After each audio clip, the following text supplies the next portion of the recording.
Forward. Operating Base Wolverine, in the dusty, sun-scorched province of Kandahar, was stirring beneath the first, still gentle rays of the Afghan morning. The air, not yet baked to its daytime inferno, carried a mingled scent of diesel fumes from the ceaselessly humming generators.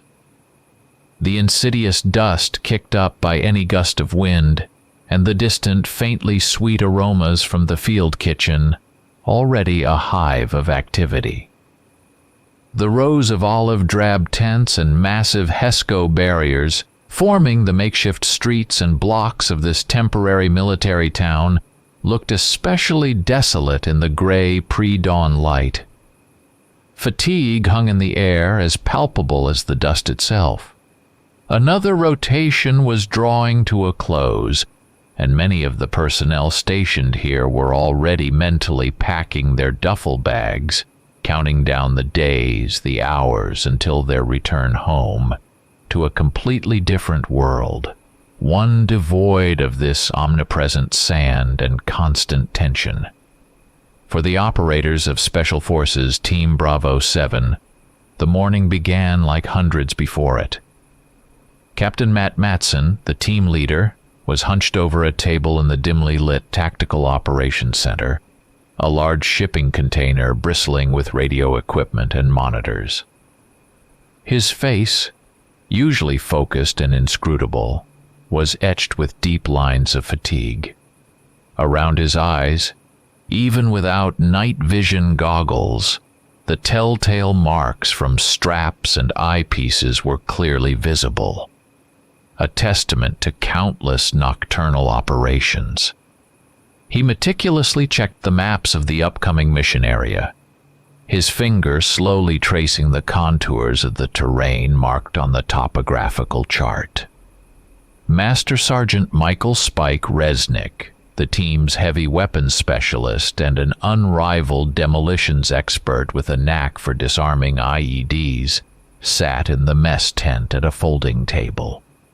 He was devouring the contents of a standard MRE with gusto, simultaneously entertaining a few fellow soldiers with another of his well-worn army stories. His booming laughter and cynical commentary were well known on base and served as a peculiar barometer of the team's morale. He always tried to keep the guys' spirits up, especially before a mission. Bravo 7 was a well-oiled machine, composed of seasoned professionals. Captain John Matt Matson was 34. A former Green Beret, he'd transitioned to Delta Force several years prior, with a resume that included operations in Iraq, notably the fierce fighting in Fallujah, and participation in the initial stages of the Afghan campaign, specifically the operation in the Tora Bora region. He was still haunted by the heavy memories of recent losses in their sister team, Charlie, who had been hit by a massive IED during a patrol. This event had intensified his internal conflict. The grinding exhaustion of this endless war battled with his deep-seated sense of duty and the immense responsibility he felt for every one of his men. On his left wrist, he wore a faded woven bracelet, a gift from his young daughter, the only reminder of his civilian life that he never took off. Master Sergeant Michael Spike Resnik was 38. Beyond his proficiency with the M240B machine gun and the Carl Gustaf recoilless rifle, he was an explosives expert. His cynical humor served as a kind of armor against the horrors of war. A tattoo was visible on his left forearm, a skull and crossbones with the inscription Memento Mori. He was loyal to Matson and the team to the core, ready to follow them through hell and high water. Sergeant First Class Carlos Doc Ramirez, 29, was the team medic, and 18D a Special Forces medical sergeant. He possessed an unflappable composure, even under the heaviest enemy fire. Ramirez was a devout man but never flaunted his faith, Only a small silver crucifix always rested on his neck, hidden beneath his body armor. He constantly replenished and meticulously double-checked the contents of his medical pack, where every ampoule, every bandage had its strictly designated place. Sergeant David Grisly, a 27-year-old reconnaissance, communications and stealth infiltration specialist, was of Asian American descent. He'd grown up in a tough neighborhood in Los Angeles, which had forged his character. Ghost was a master with a combat knife and hand-to-hand combat techniques, and his work with PRC-152 tactical radios and ruggedized Toughbook laptops was flawless.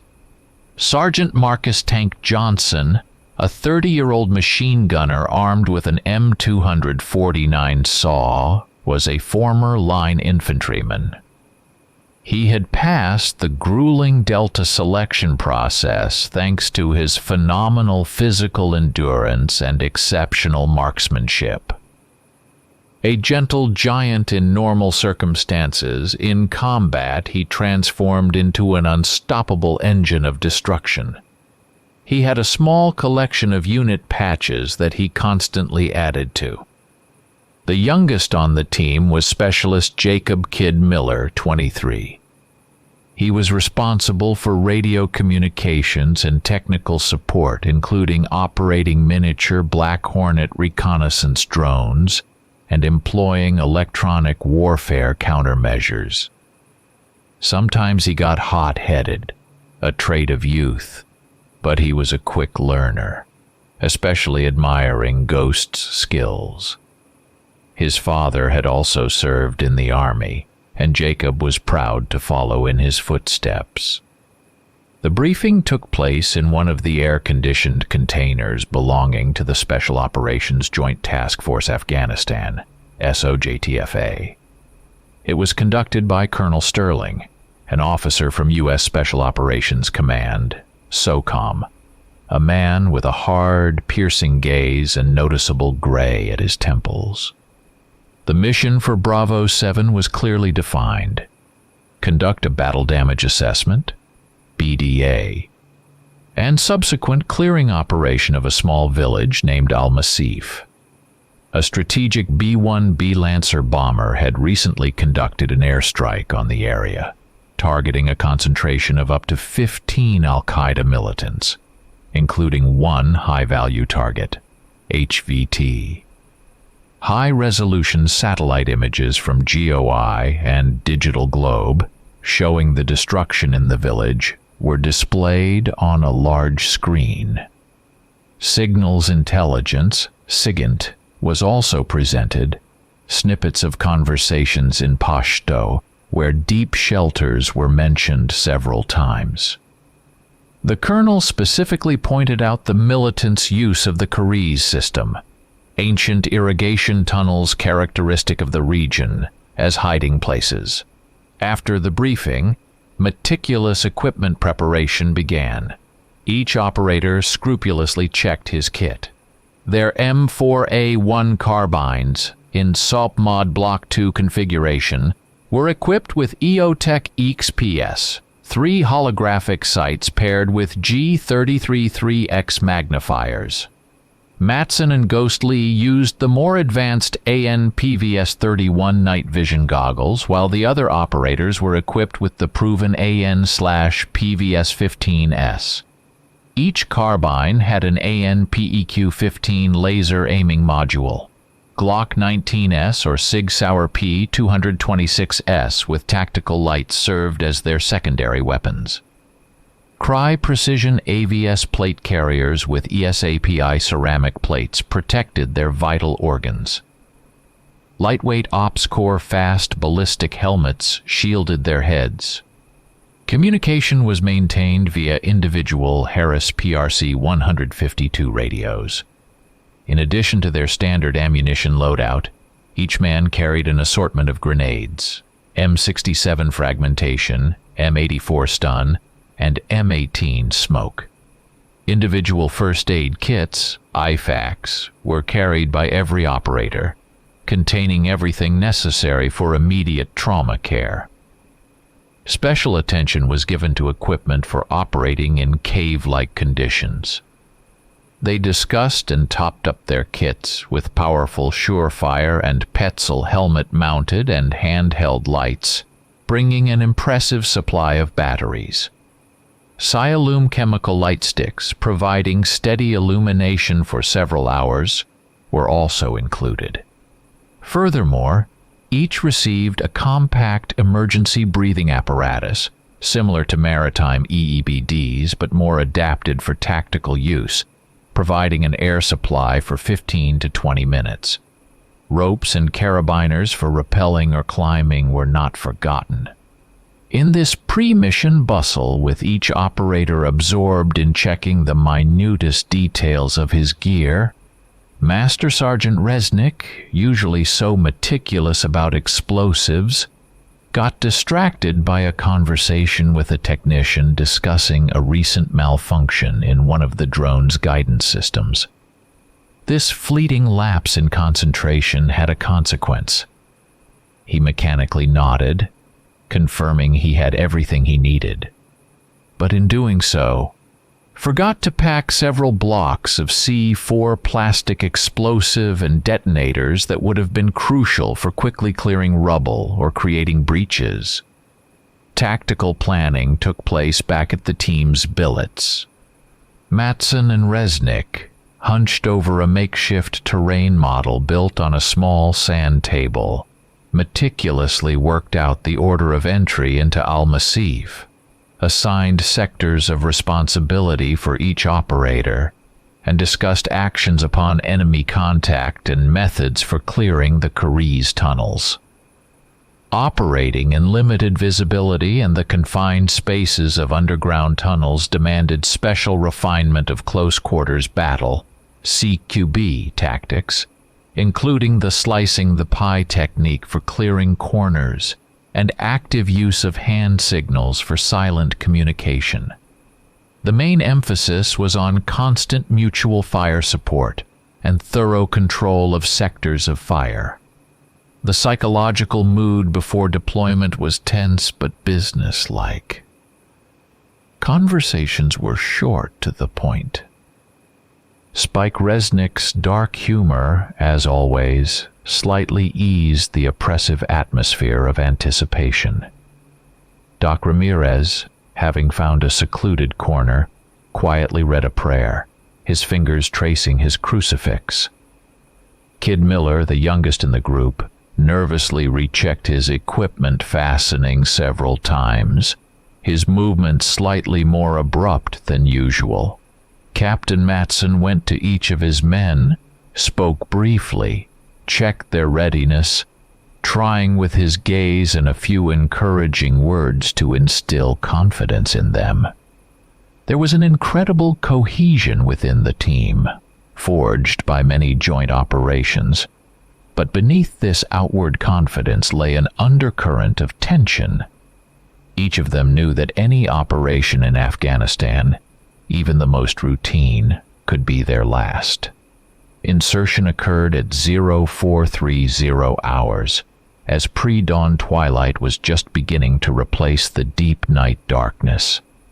2 MH-60M Black Hawk multi-mission helicopters, belonging to the 160th Special Operations Aviation Regiment, better known as the Night Stalkers, streaked at extremely low altitude over the rocky, gorge-riven landscape of southern Afghanistan. The sensations inside the troop compartment were familiar to every member of Bravo 7. The deafening roar of the turbines, penetrating even through protective headsets, the constant strong vibration transmitted throughout the body, and the characteristic acrid smell of jet fuel mixed with dust. Through the open side doors, the dark, almost black earth rushed past below, only occasionally illuminated by the faint light of the nascent day. A dim green light glowed inside the cabin, lending the operators' faces a deathly pallor. They sat in silence, strapped to their seats, each lost in his own thoughts, focused on the task ahead. A pair of AH-64E Apache Guardian attack helicopters provided top cover, their predatory silhouettes barely discernible against the darkening sky, ready to unleash fire on any emerging threat at a moment's notice.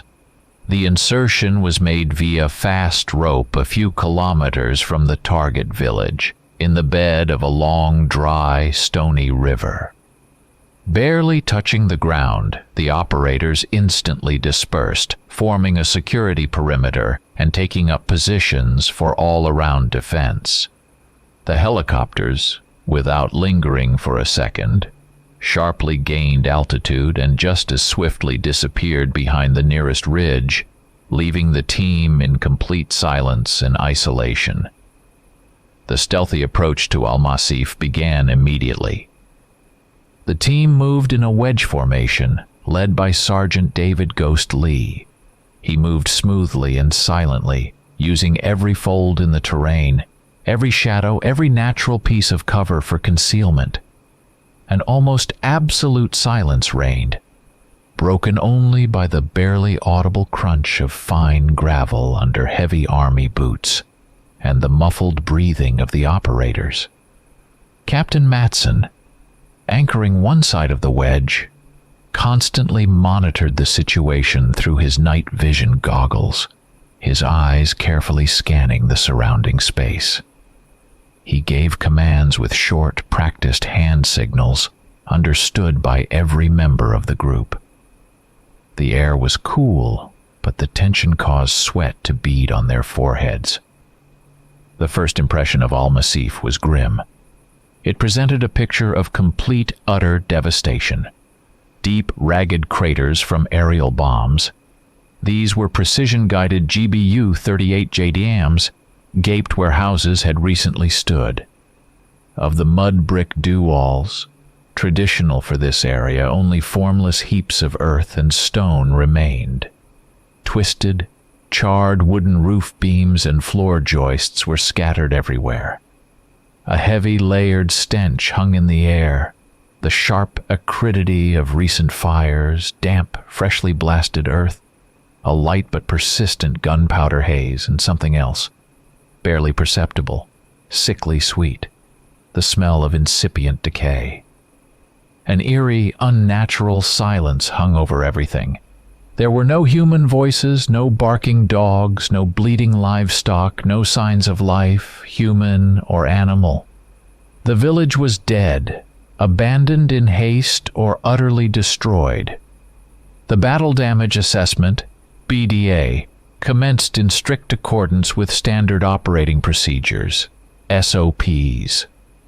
The team quickly fanned out around the perimeter of the ruined village, operators occupying key points that provided good observation and sectors of fire for mutual cover.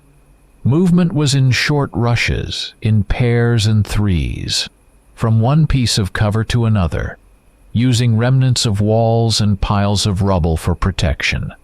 Sergeant Tank Johnson, having swapped his bulky M249 for a more maneuverable M4A1 carbine for ease of movement through the ruins, chose an advantageous position on the edge of one of the craters, from where he controlled the main, so to speak, street of the village. Specialist Kid Miller, meanwhile, quickly deployed a compact folding antenna, connecting it to his radio to establish a stable link with FOB Wolverine. Soon after the sweep began, the first unsettling discoveries were made. Ghost Lee, moving along the half-ruined wall of one of the houses, found several fresh 7.62x39 mm shell casings on the ground, the standard round for an AK-47. Near the casings, on the dusty earth and remnants of the mud wall, were copious but already dried dark brown bloodstains. The blood trail led not outward into open space, but into the ruins, towards the rock foundation on which part of the house stood. Yet no bodies of militants, neither killed nor wounded, were observed nearby. Matson approached and carefully examined the find. "Strange," he said quietly, more to himself than to Lee.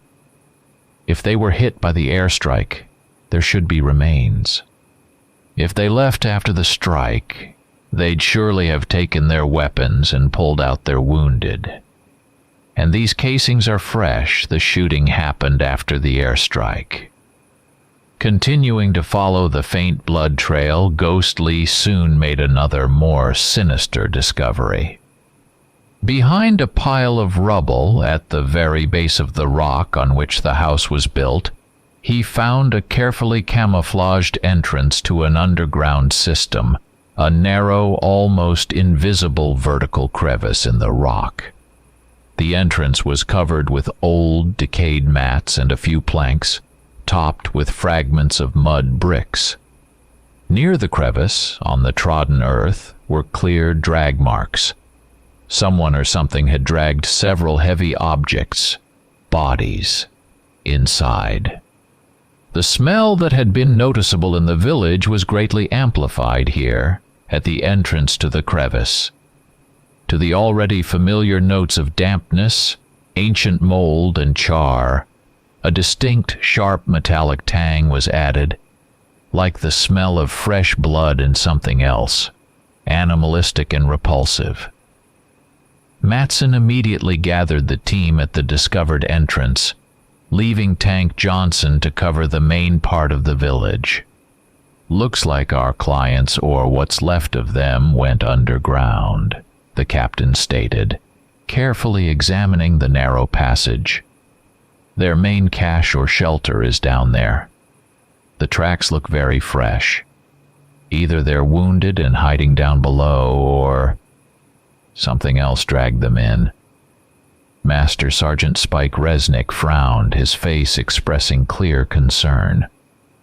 "I don't like this, Cap," he said, sniffing the air coming from the crevice. "It's too quiet here for a place that just saw a fight. And this smell, like a slaughterhouse, only much worse. Something's not right here." A grim foreboding began to creep over the operators. Captain Matson keyed the microphone of his Harris PRC 152 radio. "Stinger 6, this is Bravo 7 Alpha. Over." His voice was steady, but a hint of tension was audible. "Objective Al-Masif has been assessed. Significant destruction observed from the airstrike. No signs of enemy presence on the surface, however. We've found tracks leading into an underground system, possibly a carriz or natural caves. Requesting permission to conduct a limited reconnaissance of the entrance and initial section of the tunnel. Over." A short pause followed, during which Matson could hear muffled voices in his earpiece. Colonel Sterling was conferring quickly with someone on the other end. Finally, his voice came through again, dry and businesslike. "Bravo 7 Alpha, Stinger 6 copies. Reconnaissance authorized, but with a strict limitation. Do not proceed further than 50, repeat, 50 meters from the entrance. Your objective is to assess the scale of the underground system, identify threats, and locate any enemy presence. No heroics, Matson. You remember what happened to Charlie Team. They walked into an ambush in a similar hole just last week. At the slightest suspicion of danger, any contact, immediate withdrawal. No casualties under any circumstances. Report status every 15 minutes. Out." Colonel Sterling's voice sounded unusually tense, which did not escape Matson's notice. The mention of Charlie's losses added a darker shade to the overall picture. Preparations for descending into the carriz began immediately. Master Sergeant Spike Resnik, as the demolitions expert, first checked the entrance for booby traps, IEDs, or tripwires. He used a long, thin, demining probe, carefully prodding the ground and debris around the crevice, and a small mirror on a telescopic pole to peer into hard-to-reach places. Once satisfied that the entrance was relatively safe, he signaled Matson. The team quickly reconfigured for operations in confined spaces. Captain Matson, M4A1 carbine at the ready, and Sergeant Ghost Lee, armed for this purpose with an M1014 shotgun, better suited for close-quarters combat, formed the point element. Sergeant Tank Johnson followed immediately behind, having temporarily swapped his M249 light machine gun for an M4A1 carbine, more maneuverable in narrow passages. The core of the group consisted of Sergeant Doc Ramirez, ready to provide immediate medical aid, and Specialist Kid Miller, who carried the main radio for communication with the base and additional lighting equipment. Spike Resnik brought up the rear, ready to cover their six and react to any threat from behind. All operators switched their night vision goggles to active mode, activated their helmet-mounted lights on the lowest brightness setting to avoid premature detection, and turned on the IR laser designators on their weapons, invisible to the naked eye but clearly visible through NVGs. The first steps into the darkness were taken with maximum caution. The tunnel proved to be narrow, clearly man-made, at least in its initial section. The walls were constructed of densely packed clay and roughly hewn stones. The ceiling height barely reached 6.5 feet, forcing even the not-so-tall operators to stoop slightly. The smell that had been noticeable at the entrance became almost unbearable here, in the confined space of the tunnel. The heavy miasma of dampness, ancient dust, and mold was mixed with a distinct, sharp, ammoniacal metallic stench, like the lair of a large predator and old, decaying blood. In the oppressive silence, only their own accelerated breathing, amplified by the enclosed space, and the quiet, barely perceptible rustle of gear with each movement could be heard. On the clay walls of the tunnel, in the light of their flashlights, strange, deep scratches became visible, as if left by enormous, powerful claws. Some were fresh, others covered with a layer of dust. The team moved slowly, foot by foot, deeper into the subterranean labyrinth.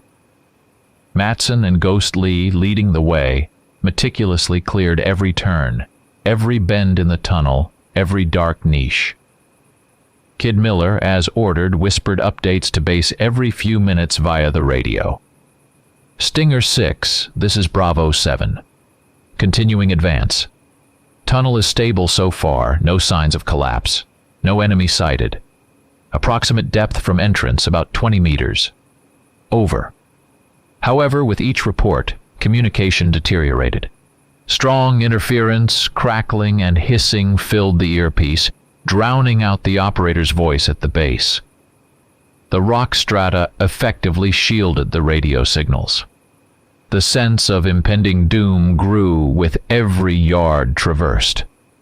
Suddenly, Ghost Lee, who was on point, froze and raised a clenched fist, the universal signal for hold. Attention. Cap, he whispered, barely audible, his voice taut. Something ahead. I caught some movement, and a sound, very faint. All operators instantly froze, becoming statues, straining to hear through the oppressive silence of the tunnel. For several seconds, nothing was heard but the beating of their own hearts. Then, from somewhere in the depths ahead, a faint, distant scraping sound drifted back, like something large and heavy being dragged across a stone floor. And almost immediately after that, a dull, heavy thud, which came from somewhere ahead and, judging by the sound. Above. The ground beneath their feet trembled slightly. Before the operators could process the nature of this sound, a sudden deafening roar erupted behind them. The tunnel ceiling, just a few yards behind Spike Resnik at the rear, collapsed with a horrifying crack, raising a dense, suffocating cloud of dust, small stones, and earth that instantly filled the narrow passage. The tunnel vibrated violently from the shock wave. The exit, their only known way to the surface, was completely cut off. The operators instinctively ducked, covering their faces with their hands from the flying debris. Kid Miller, realizing what had happened, yelled desperately into his radio microphone, "Stinger 6! Stinger 6! We have a cave-in. Exit is blocked. Repeat, exit is completely blocked. How copy? Over. Stinger 6, respond." But in response, only a loud crackle of static and a steady, hopeless hiss came from the speaker. Communication with the outside world was lost. Bravo 7 was entombed at an unknown depth. The dust raised by the collapse slowly settled in the trembling beams of their helmet lights, revealing a scene of total blockage. The air was heavy, filled with the smell of fresh earth and stone dust. The operators coughed, trying to clear their lungs. Captain Matson, quickly recovering from the initial shock, immediately took control of the situation. His voice, calm but piercingly clear and sharp, cut through the ensuing silence. "Resnik, to the cave-in now. Assess the damage and possibility of passage. Lee, Miller, maintain forward security, stay alert. Doc, quick check. Everyone okay? Any wounded?" The captain's authority and composure had a calming effect on the others, restoring their focus. Master Sergeant Spike Resnik, still coughing, quickly approached the site of the collapse. The picture was grim. Huge boulders, some the size of a small car, and tons of loose earth completely blocked the passage, turning it into an impenetrable wall. He tried to move a few smaller stones protruding from the mass, but they wouldn't budge even under his considerable strength.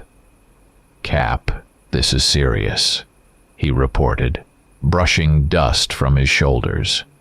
"Without heavy engineering equipment or a very powerful charge, there's no way we're clearing this. And using a charge here, even if we had enough, would be extremely dangerous. It'd trigger a chain reaction and bring this whole damn catacomb down on us." His words sounded like a death sentence.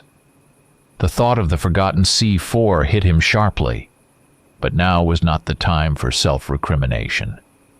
Matson gathered the team at the very edge of the cave-in so everyone could see the scale of the problem firsthand. "All right, gentlemen, here's the situation. Exits cut off. No comms with base," he began, trying to make his voice sound confident. "Colonel Sterling knows our last coordinates and approximate time of entry into this system. If we don't make contact on schedule, he'll undoubtedly raise the alarm. But when help will arrive, and whether they can even dig us out of here, that's a big question. Sitting here and passively waiting for rescue is not an option.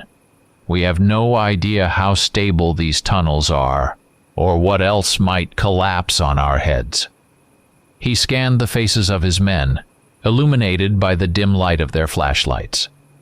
After a short but tense discussion, the only possible decision in such circumstances was made. "We move forward," Matson announced.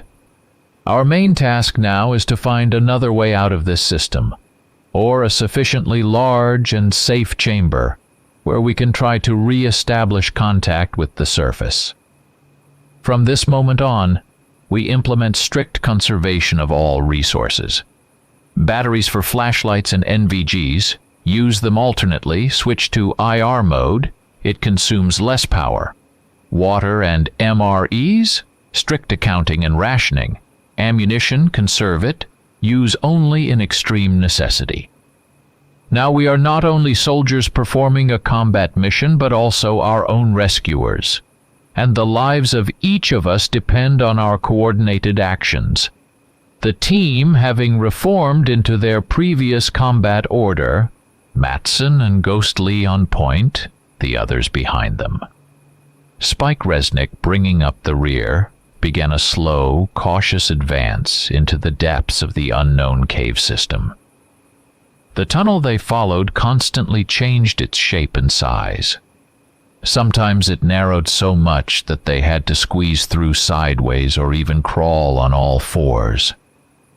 Then it would unexpectedly widen, forming small, irregularly shaped chambers or grottos. Water seeped from the ceiling and walls, its monotonous dripping creating an eerie, echoing resonance that reverberated off the stone vaults, distorting and unnerving. The air became increasingly stale, heavy with a high concentration of carbon dioxide and that same unpleasant, nauseating smell. On the cave walls, deep, parallel scratches began to appear with increasing frequency. Some were so wide and distinct that they resembled marks from a gigantic five-fingered hand with sharp claws. In one such widening of the cave, resembling a small, damp grotto, Ghostly's flashlight beam sweeping across the wall suddenly snatched a horrifying scene from the darkness. In the center of the grotto, piled in a shapeless heap, lay bodies.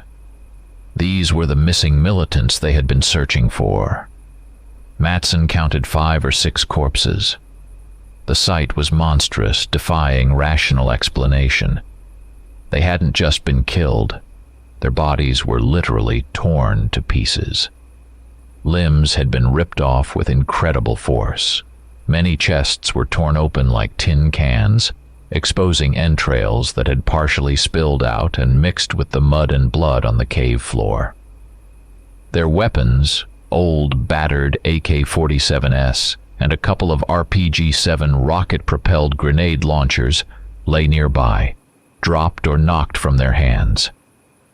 Some of the rifle barrels were bent and covered in deep indentations, as if something had furiously chewed on them. Blood was everywhere. On the walls, on the floor, on the bodies themselves.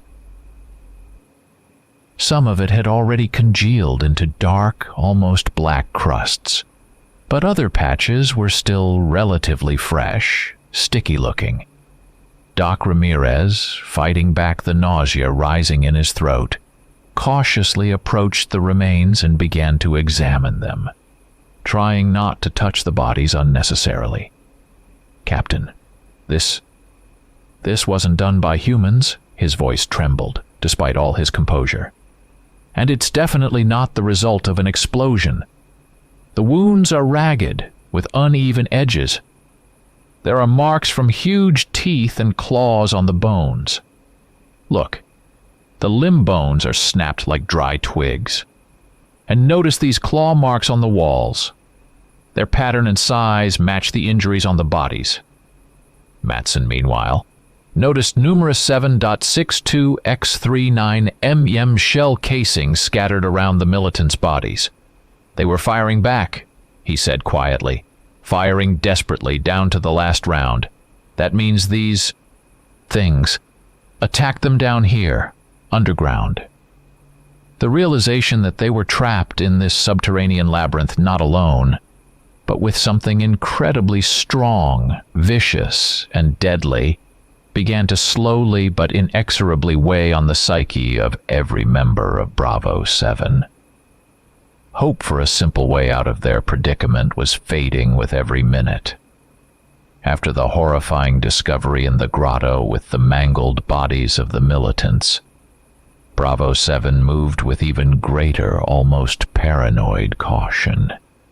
Every rustle, every shadow movement in their peripheral vision caused by the flickering flashlights made the operators flinch and grip their weapons tighter.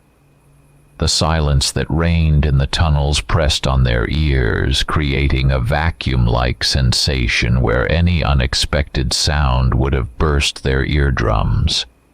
The operators constantly looked over their shoulders, instinctively checking their six, although the narrow passages precluded the possibility of an attack from behind without warning.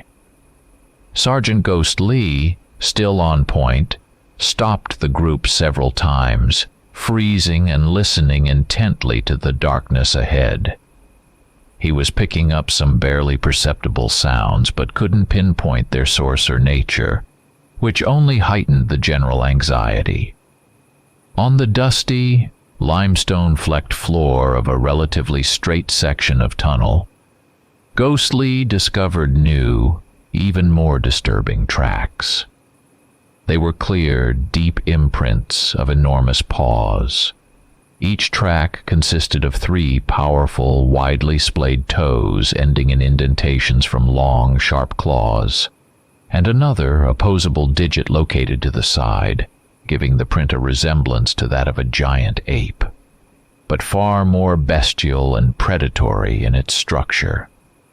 The tracks were very fresh. The edges of the prints hadn't yet crumbled, and the dust inside them was damp. They had been made very recently. They led further into the cave system along the same route the team was taking. "Cap, look at this," Lee whispered, pointing his flashlight beam at one of the prints. "This isn't a bear, and definitely not a wolf. I've never seen anything like it in my life. And they're fresh, very fresh. This thing passed through here not long before us." Soon, from the gloomy depths of the tunnels, winding somewhere ahead, new blood-curdling sounds emerged. First, it was a low guttural growl that vibrated the very walls of the cave. Then it morphed into a long, mournful howl that echoed off the stone vaults, distorting and creating an eerie effect of presence from all sides simultaneously.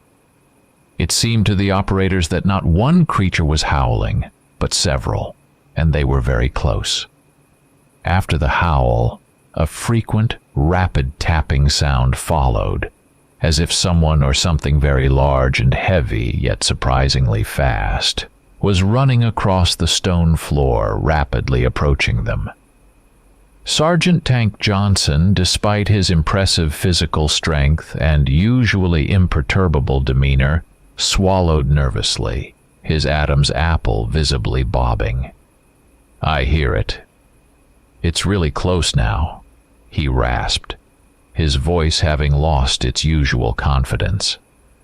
They hadn't even prepared for an encounter when, from a dark side tunnel that Ghost had just passed, a creature lunged out with incredible speed and almost complete silence. It was huge, about 8 feet tall if it stood fully erect, but it moved on powerful, slightly bent hind legs, heavily hunched over and leaning on the knuckles of its long, muscular forelimbs, which almost reached the ground. The creature's body was covered in sparse, coarse fur of a dark brown, almost black color, matted and tangled in places. Its narrow, elongated muzzle snarled, revealing several rows of sharp, needle-like teeth of varying lengths. But the most terrifying thing was its eyes, large, absolutely black, with no visible pupils or sclerae. They reflected the flashlight beams with a deathly yellow-green glint, giving the beast a demonic appearance. The creature emitted a piercing, soul-chilling shriek that made their ears ring, and with a single leap it threw itself at Specialist Kid Miller, who was in the middle of the group, right behind Tank. Kid Miller only had time for a short, terrified yelp and instinctively threw up his arms, trying to shield himself. Tank Johnson, standing next to him, reacted instantly. His response had been honed to instinct by hundreds of hours of training. He spun and opened fire with his M4A1 carbine, sending short, aimed bursts of 3 to 4 rounds into the attacking creature's chest and head. The 5.56 mm bullet struck the monster's flesh with a characteristic thud, leaving dark holes in its hide from which thick, almost black blood immediately began to seep.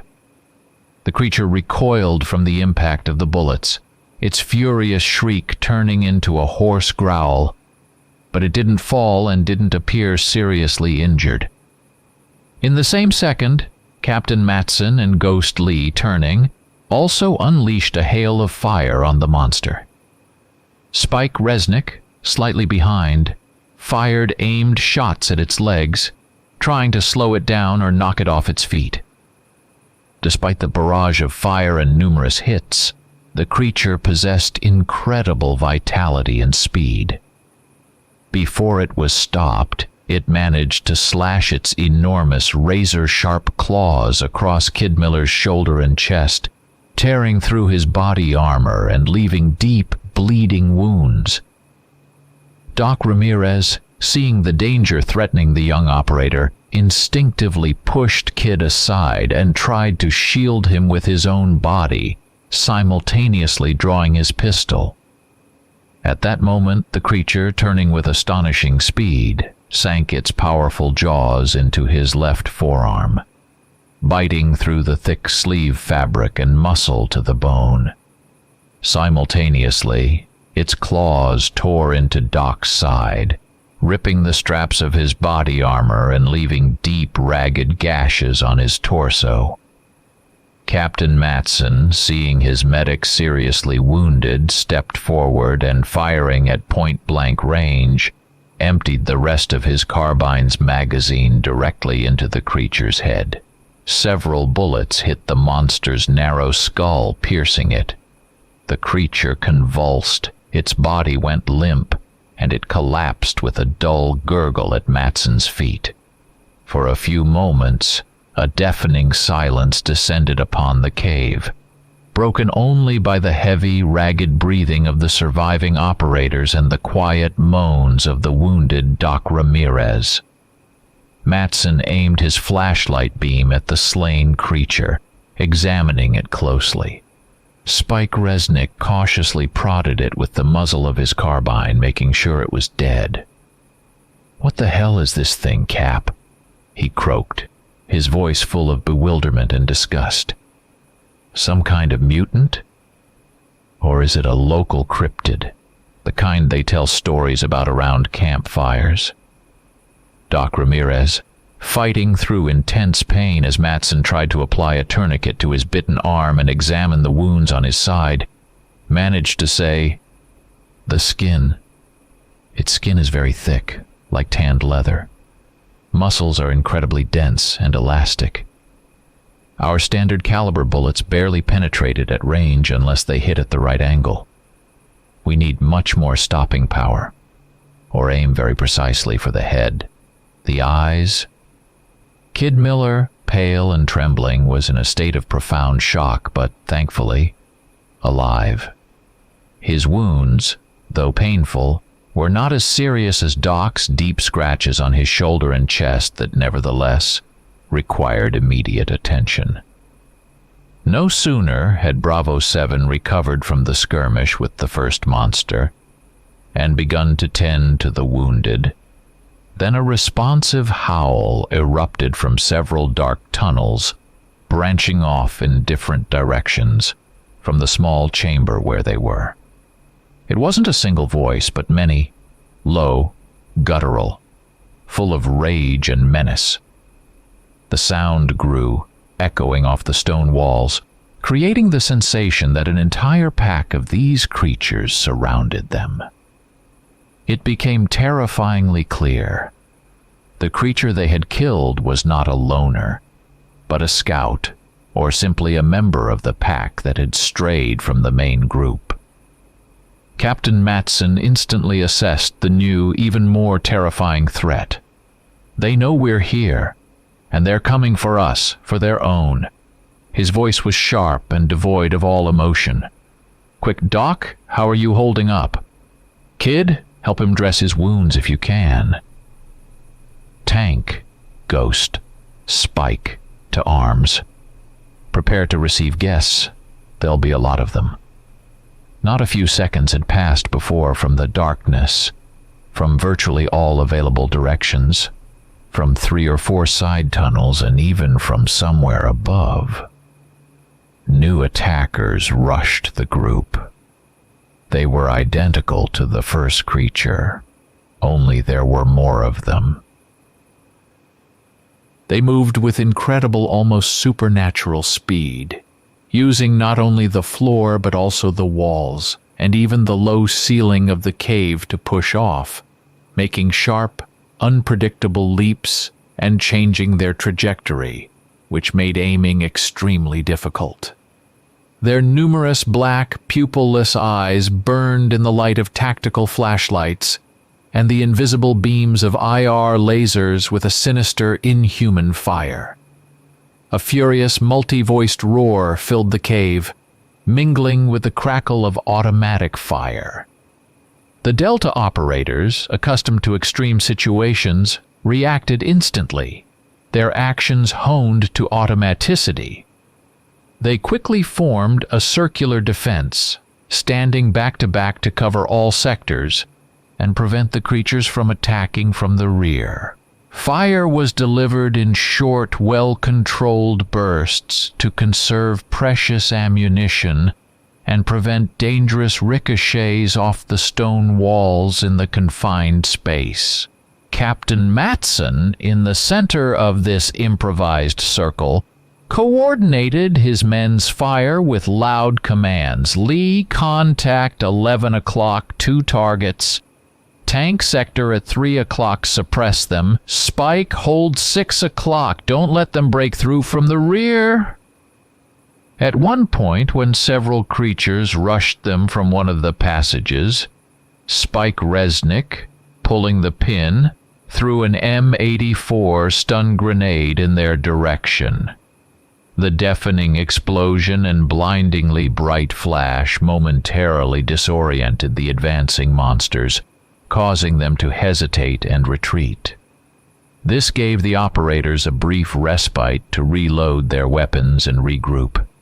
The creatures proved to be incredibly strong, fast, and astonishingly resilient. The 5.56 mm rounds fired from their M4A1 carbines only stopped them with multiple hits to vital areas, chest or abdomen, or with a precise headshot, which was extremely difficult due to their chaotic movements and the dim lighting. One of the creatures, making an incredible leap, pushed off the ceiling and came down from above directly into the sector Grisly was covering. He met it with a long burst to the belly. The creature shrieked and crashed to the stone floor, but even mortally wounded, it tried to crawl forward, furiously snapping its terrible jaws. Doc Ramirez, despite a severe wound to his arm and a bleeding side, fighting through the pain, fired his Glock 19 with one hand, covering Kid Miller, who, though wounded, was also trying to return fire. In this chaos and ferocity of battle, the first irreparable loss occurred.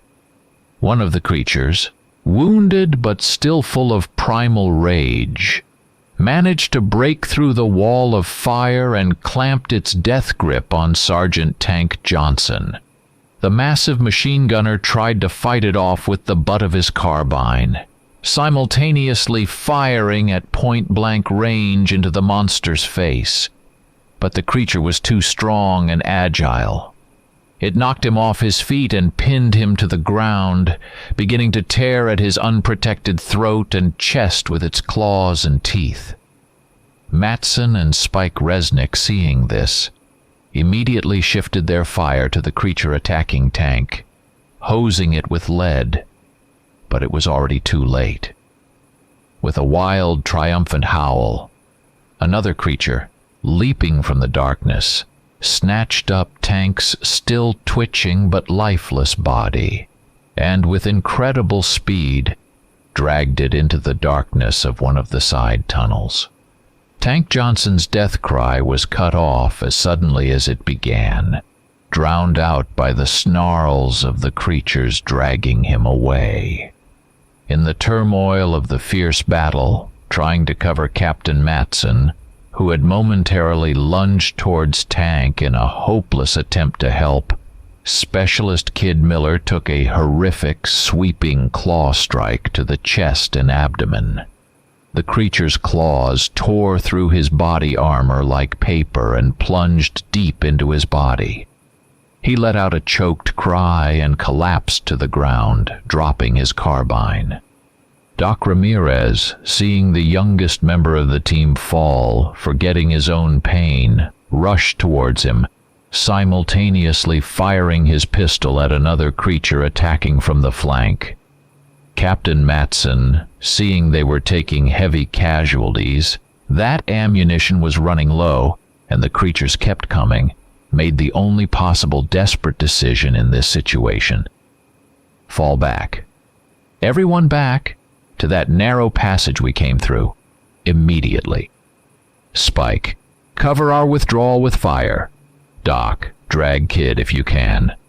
The survivors, Captain Matson, Master Sergeant Spike Resnik, and the heavily wounded Doc Ramirez, who was trying with his last ounce of strength to drag the mortally wounded and almost unconscious Kid Miller, began a slow retreat under the furious, unyielding onslaught of the monsters. They fired back, throwing their last remaining stun grenades to slow down their pursuers and buy precious seconds. The retreat turned into a living hell. The small, depleted group of Bravo 7 operators slowly backed down the narrow, winding corridors of the underground labyrinth, maintaining sporadic but desperate fire against the pressing creatures. The monsters didn't let up for a moment, as if they could smell the blood and weakness of their victims. Using their intimate knowledge of the tangled cave system, they constantly tried to outflank the retreating men, attack from above through hidden crevices, or lure them into traps.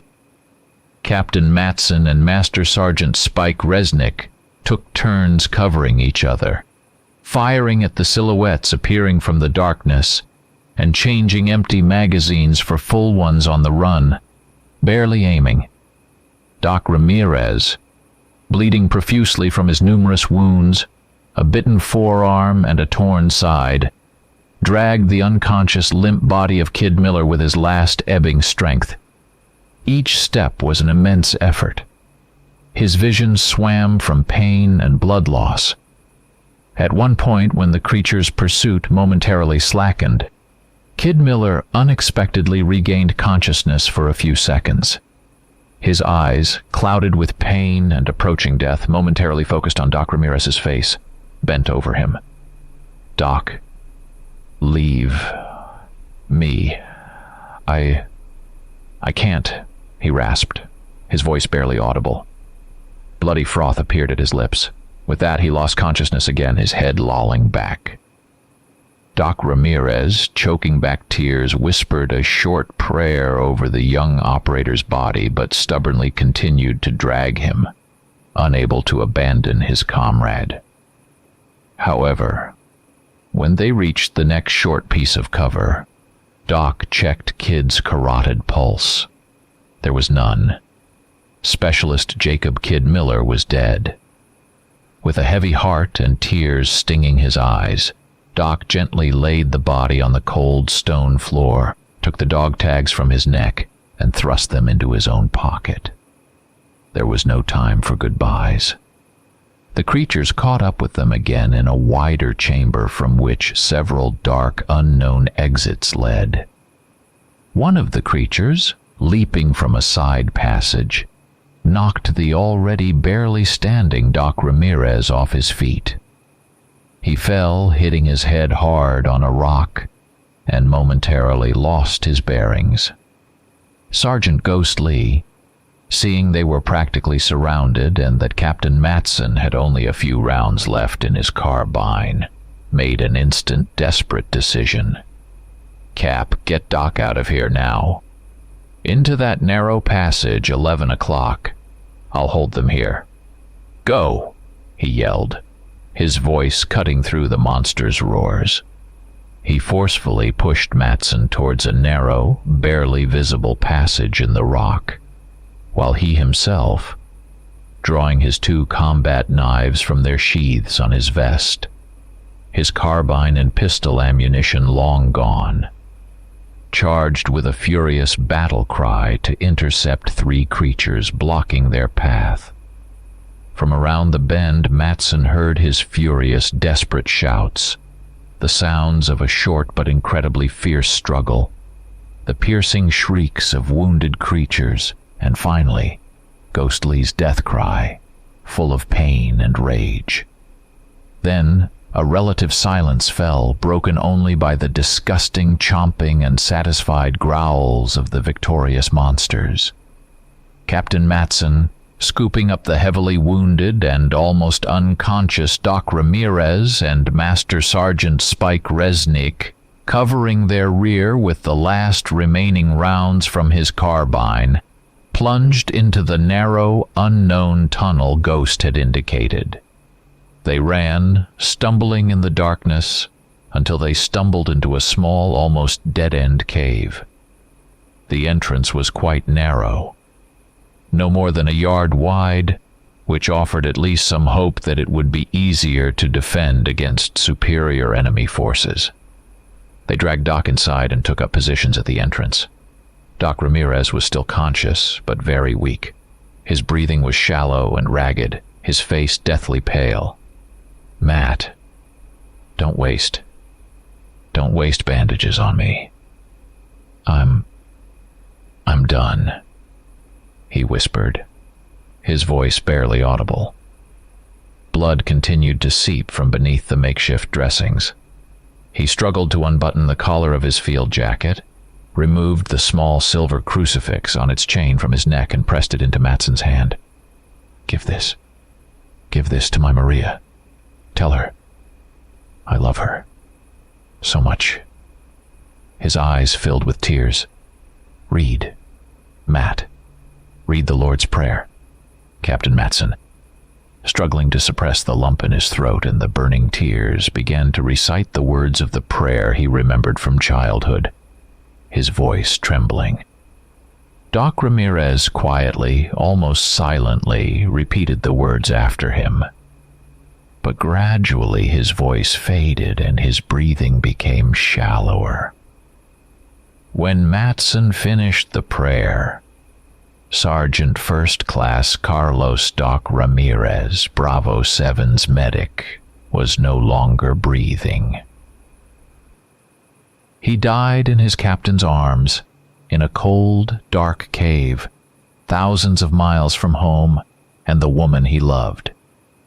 Matson and Spike Resnik were left alone, the last 2 surviving operators of a once-elite team.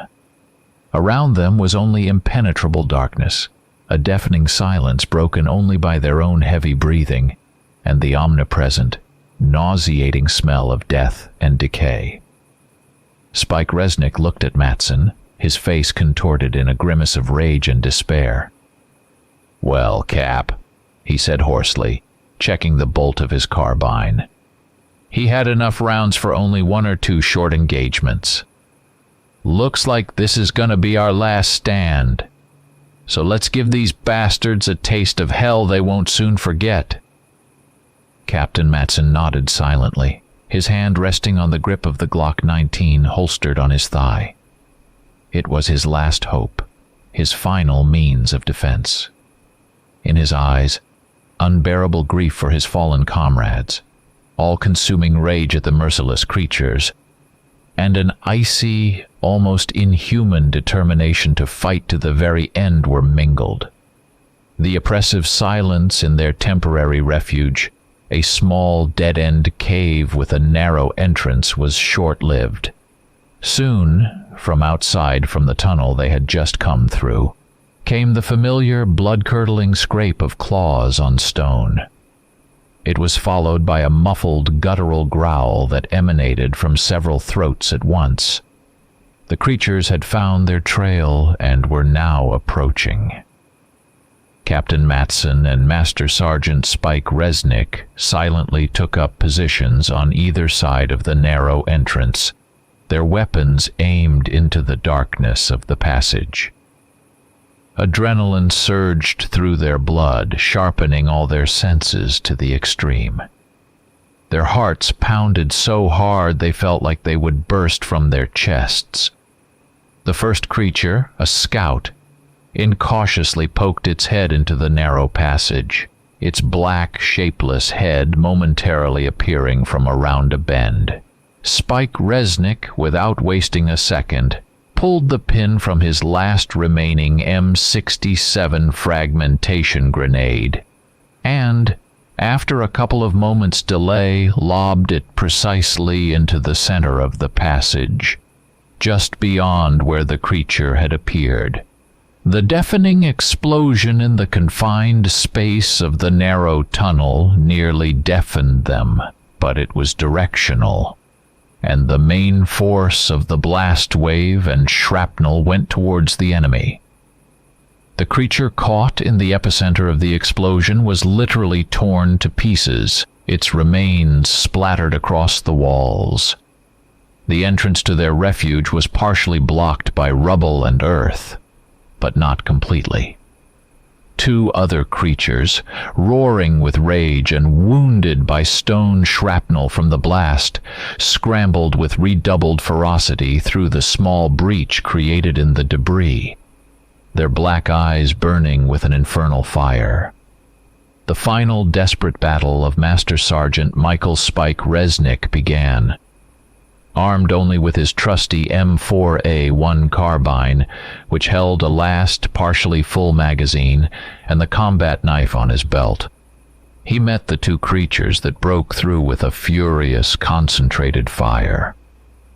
"Cap, this is for the boys, for all of us. Get out of here. Find some way out, damn it, and tell those REMF bastards topside what's really going on down here.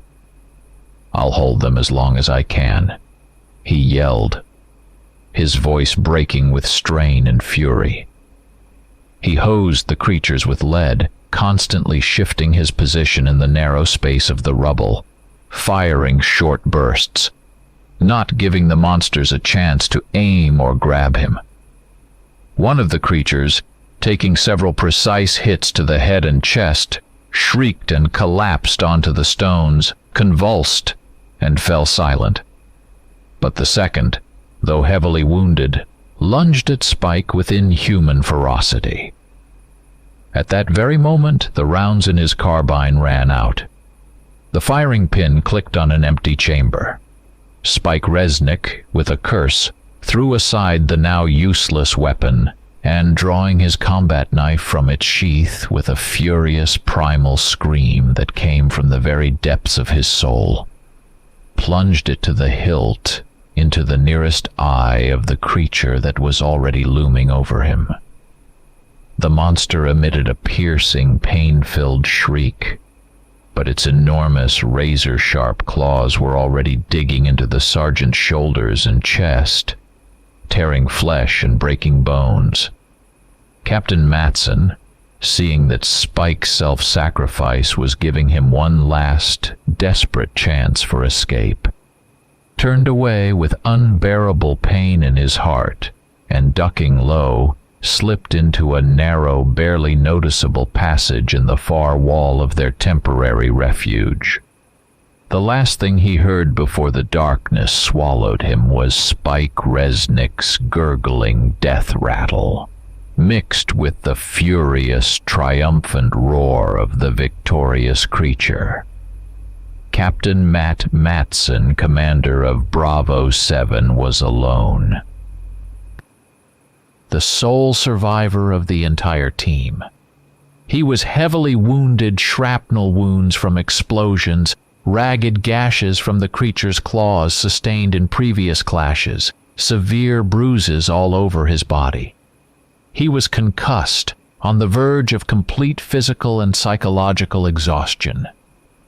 Now, only a primal animalistic instinct for survival and the silent promise made to Spike to get out and tell the truth drove him. He crawled, scrambled sometimes when the tunnel allowed, even ran, stumbling and falling, through endless dark and damp tunnels, barely seeing where he was going, guided only by the slightest movement of air that might indicate an exit. His Glock 19, which he clutched convulsively in his hand, had less than half a magazine left, only a few rounds. The horror of what he had endured, the loss of all his comrades, the impenetrable darkness, the lack of oxygen, and the constant nervous tension began to take an irreversible toll on his sanity. Matson hallucinated his fallen men.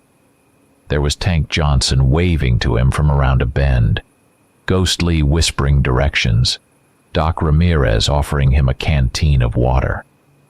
He saw dark shadows flitting in his peripheral vision, mistaking them each time for approaching creatures, instinctively raising his pistol. He had to make inhuman, supernatural efforts not to succumb to panic, not to scream, not to lose his mind completely. He clung to the last clear thought he had left, to get to the surface and report to command. It became his sole purpose, his mantra.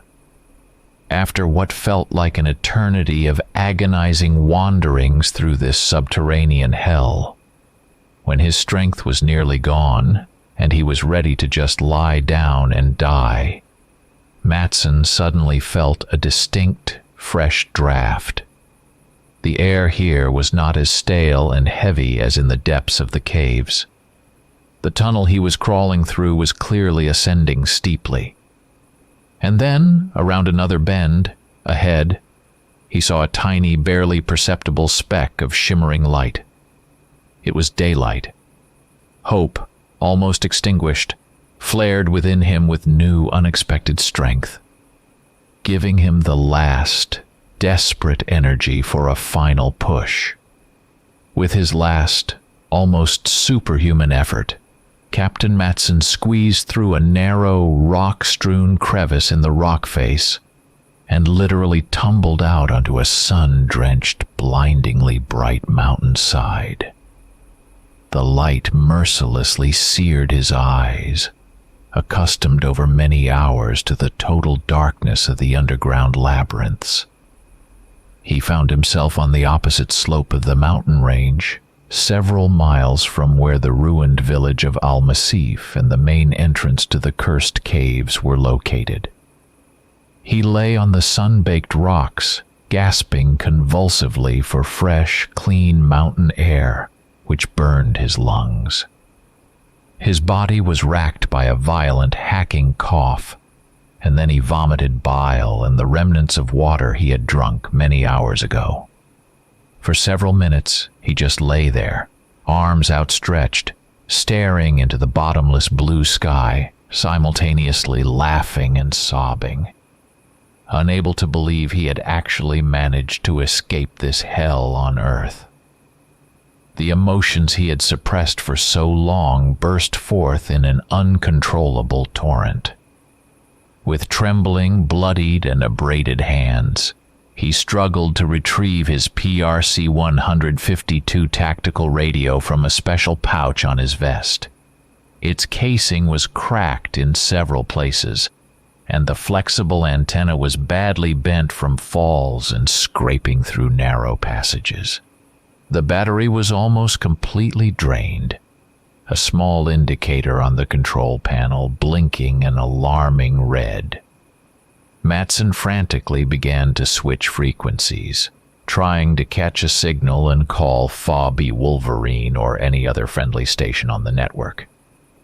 Any Stinger network station, this is Bravo 7 Alpha, respond over. Repeat, this is Bravo 7 Alpha, requesting immediate comms, over. His voice was hoarse, breaking, but filled with desperate urgency. After several agonizing, fruitless attempts, when he was almost ready to give up and lose all hope, a faint, barely discernible voice crackled through the static in his helmet earpiece. Connected to the radio, Avo 7 Alpha, is Stinger 6. Read you faint. Repeat, read you extremely weak. Report situation over. It was Colonel Sterling. The connection was terrible, but it was there. Choking on coughs and overwhelming emotions, Matson began his rambling, broken report. Stinger 6, this is Alpha. Team Bravo 7 is wiped out. Repeat, sir, entire team is KIA. It wasn't insurgents. Down there, in the caves, some kind of creatures, things. I'm the only survivor. Requesting immediate evac and a strike. Heavy air to ground on this entire area. Coordinates attached to my last exit point. They'll be coming out soon. There are many of them. His voice broke into a convulsive cough, turning into sobs. He fought with his last strength to maintain composure, to convey all the necessary information. On the other end of the line, Colonel Sterling paused for a moment, his voice tinged with bewilderment mixed with alarm. Captain Matson's physical and mental state, clearly conveyed even through the terrible quality of the connection. The fragments of his phrases about some creatures, the mention of precise coordinates that matched the operational area of Bravo 7, and, importantly, the previous unexplained losses of Charlie Team in similar circumstances, though at the time it was attributed to a well-organized Taliban ambush. All this forced the experienced colonel to believe the unthinkable, casting aside his initial skepticism.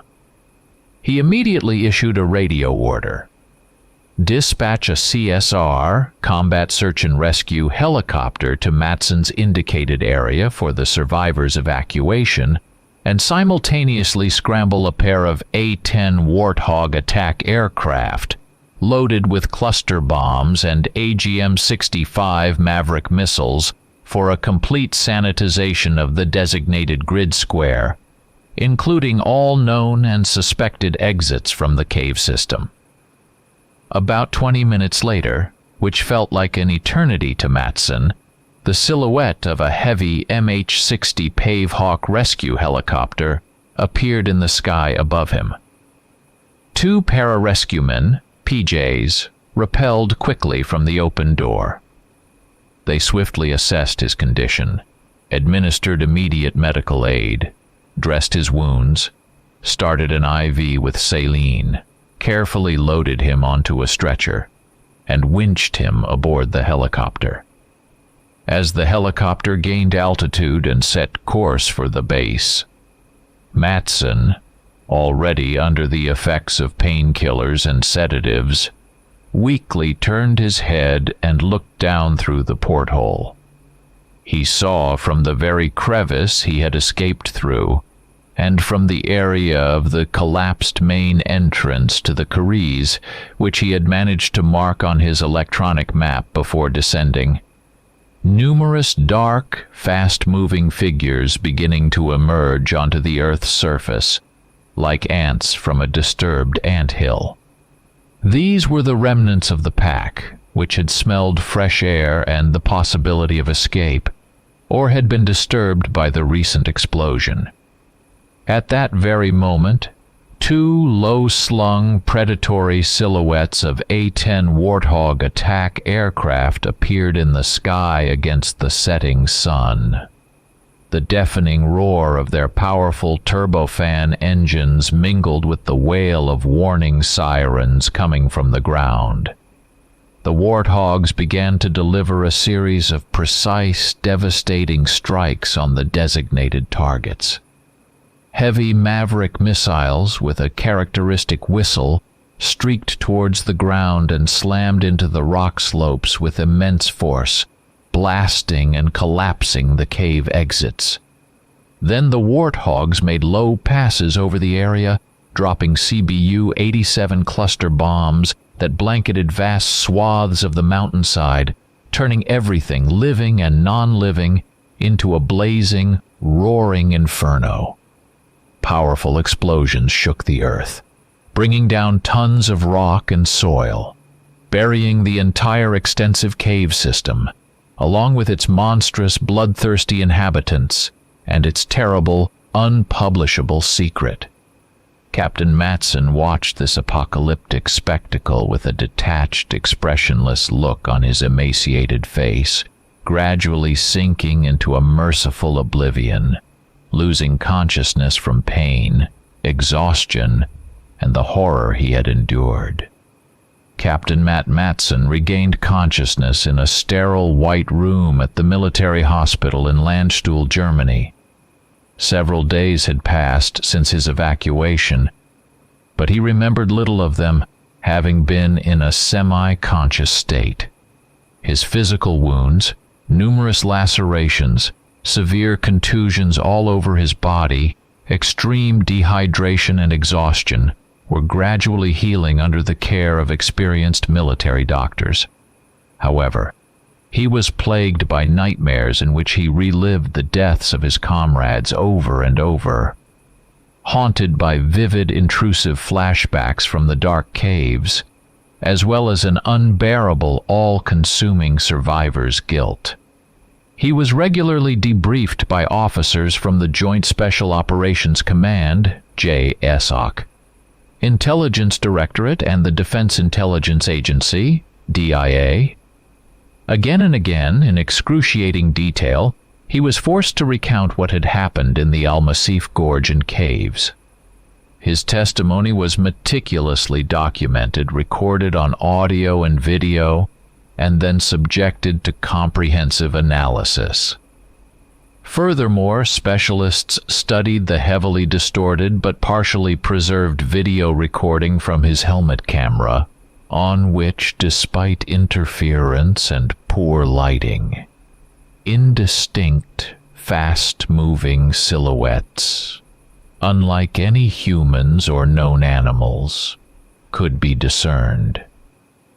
Satellite images of the operational area before and after the massive bombing raid were carefully analyzed, showing significant changes in the terrain and the collapse of large underground voids.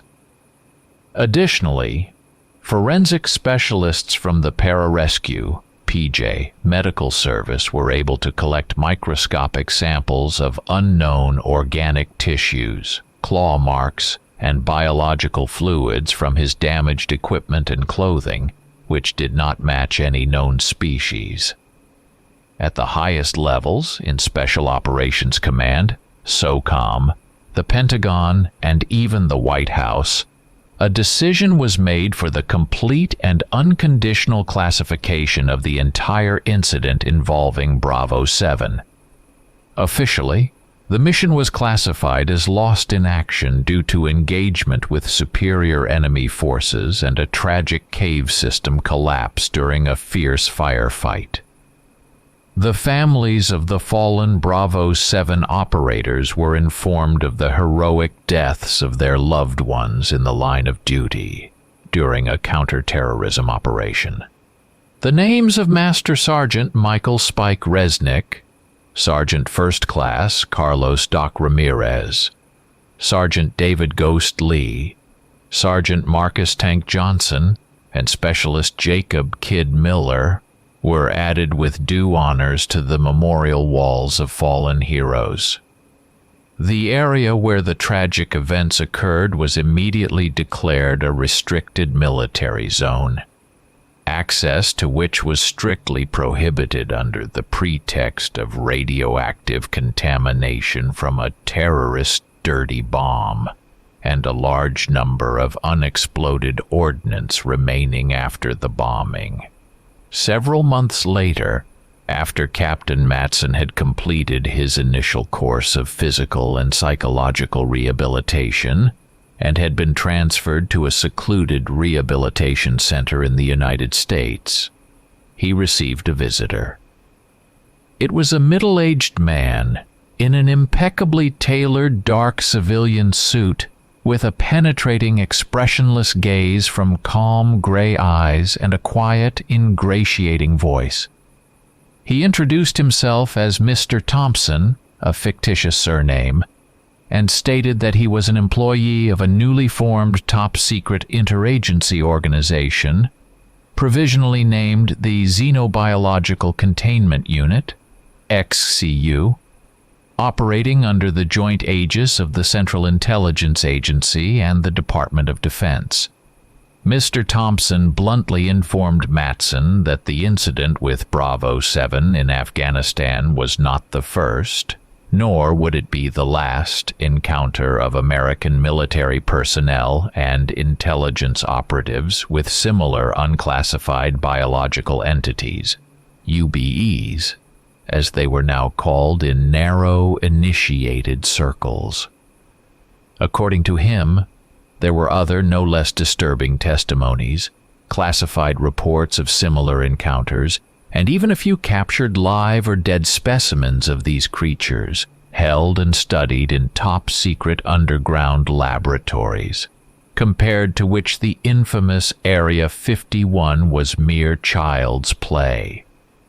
Intelligence data gathered from various sources confirmed the existence of other nests or habitats of these creatures not only in the remote mountainous regions of Afghanistan, but also in other remote and poorly understood regions across the globe.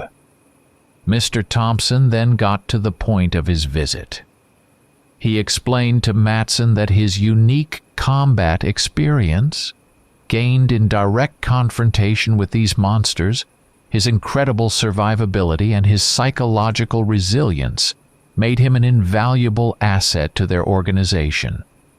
He was made an offer that, as he understood, he could not refuse: to join the Xenobiological Containment Unit as a field advisor, instructor, or supervisor of one of the specially formed rapid response teams.